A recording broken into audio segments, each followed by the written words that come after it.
আমি সাংবাদিক আসাদ আলী। আপনারা দেখছেন বাংলা খবর আসাদ আলী।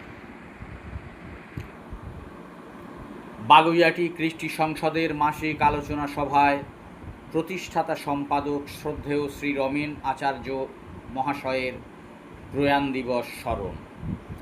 আজ 28 জুন 2026 তারিখ বিকাল 5:30 থেকে বাগুইআটি খয়রা ভবন মোড়ে মন্তেশ্বরী স্কুলের পাশে রায়বাড়িতে বাগুইআটি কৃষ্টি সংসদের মাসিক আলোচনা সভায় প্রতিষ্ঠাতা সম্পাদক ও কবি শ্রদ্ধেয় শ্রী রমেন আচার্য মহাশয়ের প্রয়াণ দিবস স্মরণ অনুষ্ঠান শ্রী মানিক মাঝির অসাধারণ সঞ্চালনাগুণে রংধনু রং মেখে নিল এই দিনের স্বপ্নীল সন্ধ্যা, মাখিয়ে দিল কবি, সাহিত্যিক, সাংবাদিক, শিল্পী, গুণীজনদের। এটি ছিল 30তম বছরের তৃতীয় মাসিক সভা। প্রথম পর্বে কবিতা পাঠ করেন অসীম চৌধুরী, কৃষ্ণা বন্দ্যোপাধ্যায়, অঞ্জন বাগচি, দুলাল কৃষ্ণ বিশ্বাস, সব্যসাচী মজুমদার, করুণা সেন, আভা মুখার্জি, মৈত্রেয়ী মুখোপাধ্যায়, দীপিকা মুখোপাধ্যায়, বাসুদেব আচার্য, দৈপায়ন সেন, সুচন্দা সাহা, গোপা আচার্য, ত্রিদীপ মুখোপাধ্যায় শীল, শুভা শীল, অনিতা পোদ্দার, পারমিতা সরকার, শৈলেন্দ্র হালদার, নন্দিতা সেন বন্দ্যোপাধ্যায়, প্রতিমা ব্যানার্জি। গান করেন দীপিকা মুখার্জি, নন্দিতা সেন বন্দ্যোপাধ্যায় ও আসাদ আলী এই প্রতিবেদক। দ্বিতীয় বিভাগে রমেন আচার্য মহাশয়ের কবিতা ও শিল্প চেতনা নিয়ে আলোচনা করেন ম্যাগাজিন লাইব্রেরি ও গবেষণা শ্রী চিরঞ্জিত সুর এবং সাহিত্যিক শ্রী স্বপন পান্ডা। করেন গায়ত্রী রাহি। দেখতে থাকুন বাংলা খবর আসাদ আলী। ধন্যবাদ।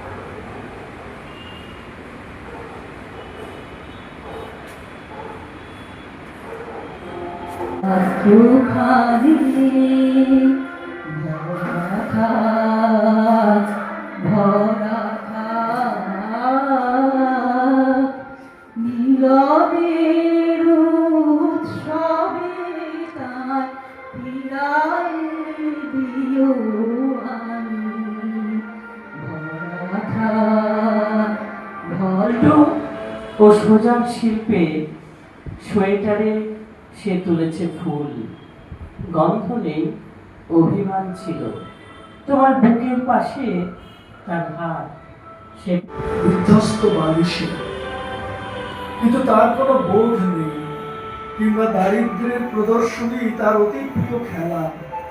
কি দেখতে চেয়েছে তার বাতাসের মতো সরলতা? কিভাবে সম্ভব বিদ্যুৎবিহীন ঘরে দাম্ভিক মই নিজ পায়ে দাঁড়াতে পারে না, অথচ ওরা সমস্যারে ডাকে, আয় আয় মই বেয়ে আরো উপরে উঠে আয়। বিগত দিনের সব উপেক্ষা ও অপমান বাসি কাগজের স্তূপে চাপা পড়ে আছে। তবু লোভের বোঝকা নিয়ে দরজা ঠেলে বন্ধু ঘরে ঢুকে বিছানায় পা তুলে বসেছে। তাকে বলি, এখনো কলম ধরে আসো? ভাবো লিখে টিখে তুমি এই পৃথিবী পাল্টাবে? সামান্য ঝাঁটাও বেশি জঞ্জাল সরায় প্রতিদিন, সেটা জানো? শব্দ বাক্যকে শান দিয়ে শানিত করতে চান কবি, তখনই সহসা মাটি হুড়ে সামনে এসে অট্ট হাসি হাসে দুঃসময়, তবুও ভালোবেসে পাশে এসে বলে, আর ইঁদুরের বাসা। আল মানে জমির সীমানা।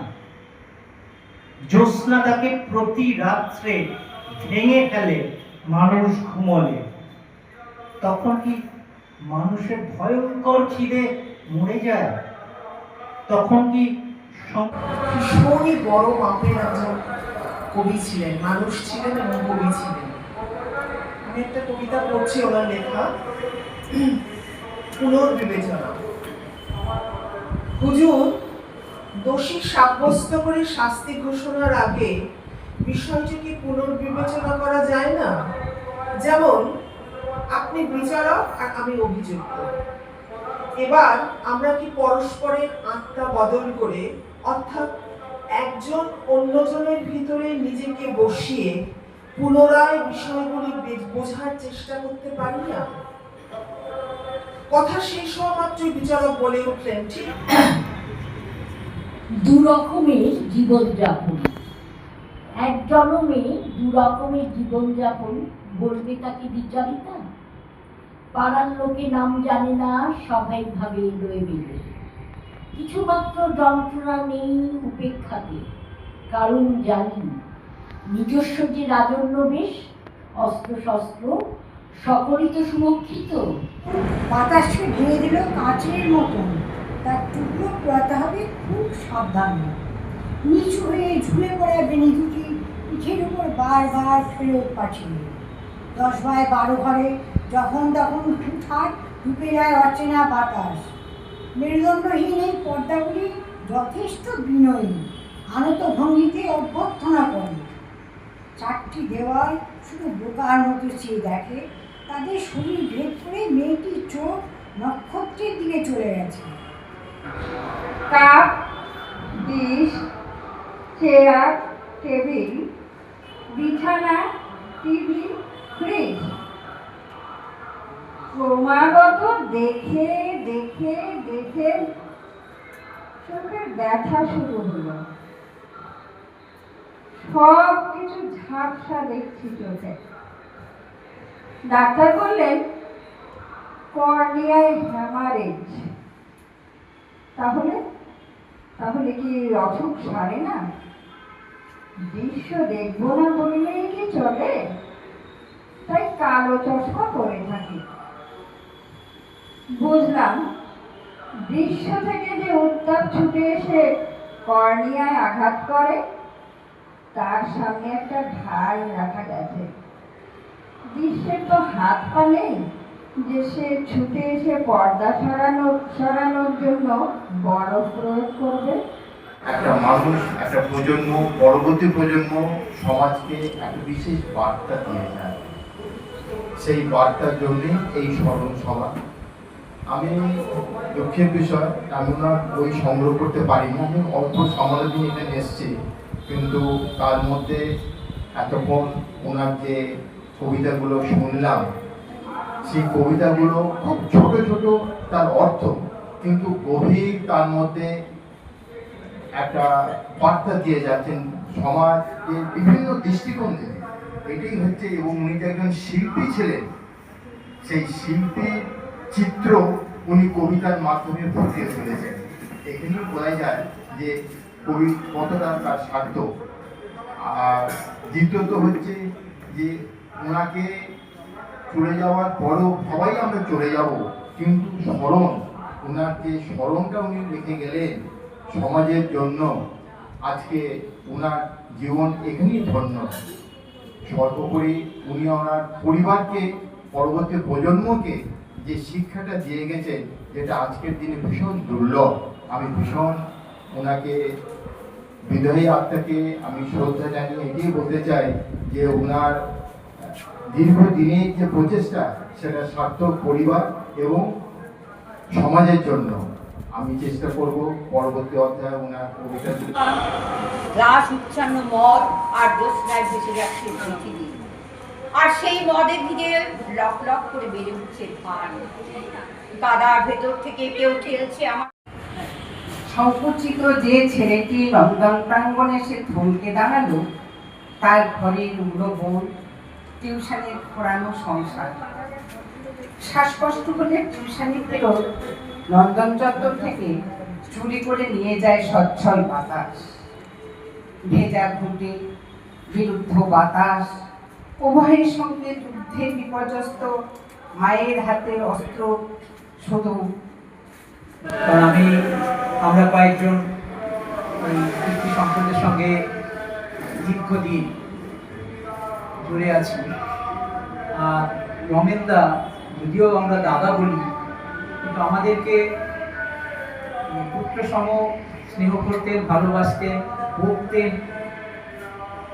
তো সেই দিক থেকে আর কত কিছু কথা মনে পড়ে, সেসব কথা তো আর এখানে মোটামুটি সবাই জানেন রমেনদা কিরকম লোক ছিল। আমি সেই দিক থেকে সে আলোকপাত না করে অন্য একটা দিকে আলোকপাত করছি, যেহেতু আজকে অনেকেই যারা নিয়মিত আসেন না, আমন্ত্রিত হয়ে এসেছেন, তাদেরকে পেয়েছি।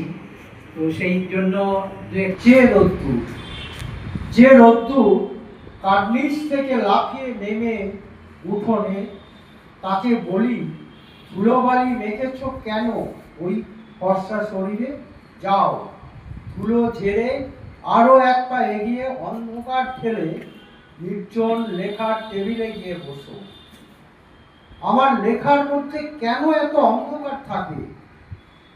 তুমি তো দু এক চুম্বন ওই অন্ধকার মুছে নাওনি কখনো। সাহিত্য খাতা ও কলম দেখে টেবিলকে কফিন ভেবো না। পুরু হয়ে রয়েছ যে ধুলো চাদর, তা আসলে চিতাভস্ম নয়। বন্ধা দিন মাস বছর এসে শুধুমাত্র কবিতা পুড়িয়ে তার ছাই এভাবেই ছড়িয়ে ছিটিয়ে ফেলে গেছে। যাও শরীরের ধুলো ঝেড়ে ওই লেখার টেবিলে তোমার প্রেমিক ও কবিতার কাছে কিছুক্ষণ বসে বিদায়ের আগে বিষণ্ণ অক্ষর ও শব্দের অন্ধকারের মুখে অন্তত একবার তুমি আলোর চুম্বন রেখে যাও। ধন্যবাদ। সামান্য আমি একজন নন একাডেমিক গবেষক বলতে পারি, আর রমেনদার কবিতার আমি একজন তন্নিষ্ঠ পাঠক। সেই সূত্রে আমার বলা একটু বেশি হয়েছে। ব্যতিক্রমী চিত্রনির্মাতা আন্দ্রেই তারকভস্কি তার স্কাল্পিং ইন টাইম বইতে লিখছেন, আমি যখন কবিতার কথা বলি আমি কিন্তু তাকে এক জ্বর মানে জেনার মানে ধারা হিসেবে ভাবি না। কবিতা হলো জগৎ সম্পর্কে এক বোধ, বাস্তবতার সঙ্গে সম্পর্কিত এক নির্দিষ্ট ধারা। এভাবেই কবিতা একজনকে জীবনভর পথ দেখানোর দর্শন হয়ে ওঠে। বিশিষ্ট পদার্থবিজ্ঞানী ডেভিড বোম বলছেন, বাস্তবতা হলো তাই যাকে আমরা সত্য বলে জানি। আমরা তাকেই সত্য বলে মানি যা আমরা বিশ্বাস করি। যা আমরা বিশ্বাস করি তাই নির্ধারণ করে আমরা কাকে সত্য বলে মানি। আমরা যাকে সত্য বলে মানি তাই আমাদের বাস্তবতা। 1818 খ্রিস্টাব্দে কবি জন কিটস তার এক বন্ধুকে লেখা চিঠিতে জানিয়েছিলেন, অতি সূক্ষ্ম বা অতীন্দ্রিয় বা উচ্চ মার্গীয়, ইংরেজিতে ওনারা বলেন ইথারিয়াল বস্তুসমূহ অন্তত পক্ষে বাস্তব মানে রিয়াল হতে পারে। অনেকের পেছনে দূরে একা দাঁড়িয়ে থাকতে তুলবে। সামনে উৎসব অনুষ্ঠানের ঝলমলে পোশাক সজ্জিত মানুষের উজ্জ্বল প্রবাহ, আর তার ওপারে একা ধূসর মলিন পোশাকে সসংকোচে তুমি বিচ্ছিন্ন বিষণ্ণ বিমানান। আজ তুমি হঠাৎ ভিড় ঠেলে সামনে এসেছ। মৃত্যু তোমার পোশাকে বর্ণের অশ্লীল চিৎকার নেই, এমন নম্র বিনীত লাজু অপরাধীর মতো একেবারে আমার মুখোমুখি এসে দাঁড়িয়েছে। এতদিনের অপরিচয় ভীতি ও অজ্ঞতা সরিয়ে তোমার প্রসাদনহীন সৌন্দর্য দেখছে অপলক। ঘুম পাচ্ছিল খুব আশ্রিত, আরামকে দ্বারায় শরীরটা এগিয়ে দিতেই তুমি নিজের শরীরে জড়ানো সাদা কাগজটা তুলে নিয়ে সতর্কে অশ্লীলে থেকে দিলে আমার শান্ত শীতল শরীর। মানে বুঝতে পারছি কবিতাতে নিজের মৃত্যু সম্পর্কে একটা ছবি এঁকেছেন। কবিতা মানে তো ছবি আঁকা, থিঙ্কিং ইন ইমেজেস। পরবর্তী কবিতার হচ্ছে মৃত্যুর আয়নায়। অশ্বত্থের যে হলুদ পাতাকে খুঁজছে মৃত্যু, শুধুমাত্র বাতাসের অতি মৃদু কম্পন জেনেছে সেই কথা। অসীম আকাশ ঢেকে রেখেছে যে সহস্র পাতারা, নত হয়ে তারা কি জেনেছে এই অতি ক্ষুদ্র মৃত্যুর স্বরূপ? সন্ধ্যাকালে যে কিশোরী এসে দিঘি থেকে অনিচ্ছুক হাঁসদের ফিরিয়ে নিয়েছে, সে কি পারে রাত্রির থাবা থেকে নিজেকে বাঁচাতে? চতুর্দিকে মৃত্যু আছে অলক্ষ্যে বা নিজস্ব স্বরূপে। দীর্ঘ জীবনের মধ্যে বহুবার মৃত্যু। সারাদিনের উত্তপ্ত যন্ত্রণার স্মৃতি আজ আমি বিকেলের নরম আলোয় রেখেছি। এখন রোদ্দুর আর অত ক্রুদ্ধ নয়। আমার বাক্যের মধ্যে গেঁথে যাওয়া উত্তপ্ত যে ক্রোধ, তাকে সে এখন তার স্নিগ্ধ হাতে বারবার মুছে নিতে চায়। যে আমি সুপ্রভাত বলে তোমাদের সঙ্গে সঙ্গে নিজেকে স্নিগ্ধতা দিয়েছি, তাতে কতটা স্নিগ্ধ হয়েছে পৃথিবী। এভাবে যখন আমি পৃথিবীর অতি ক্ষুদ্র অংশটিকে তৃপ্তি দিতে চাই, তখনই সবাই ওরা জমে থাকা ঘন কালো ক্রুদ্ধ মেঘ আমাকে দেখায়। তাহলে কি কোনদিনই আর প্রেমের কবিতা লেখা হবে না? বিকেলের নরম রোদ্দুর এখন আর তত ক্রুদ্ধ নয়। তবু তাকে বলি, ক্রোধ ও উত্তাপের বারুদ এখনো ছড়িয়ে রয়েছে বাতাসে।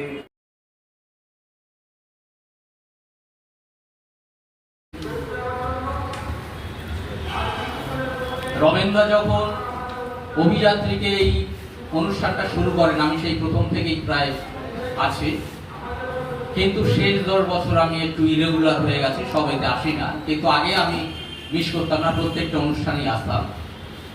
তো ওনার মুখটা আমার এখানে ফ্রিজ হয়ে আছে, ওনার কণ্ঠস্বরটা, যদি অন্ধকারে ওনার গলা শুনতে পাই বুঝতে পারবো যে এটা রমেনদার গলা, এবং যারা পুরনো আছেন তারাও বুঝতে পারবেন, এটা আমি বিশ্বাস করি।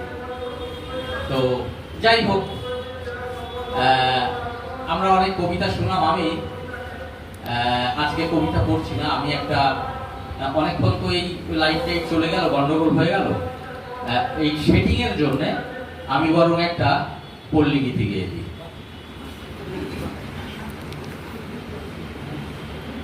বন্ধু আমার গেছে দূর দেশে এলো সজনী,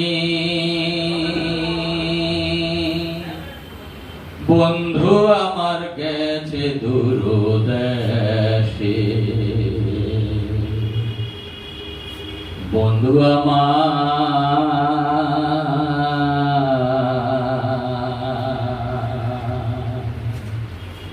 গেছে দূর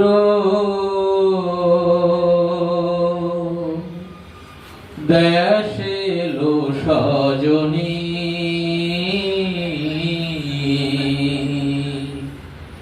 বন্ধু আমার গেছে দূর দেশে, বন্ধু আমার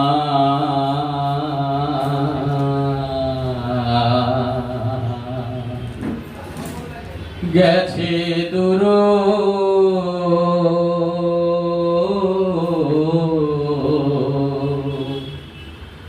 দেশে এলো সজনী,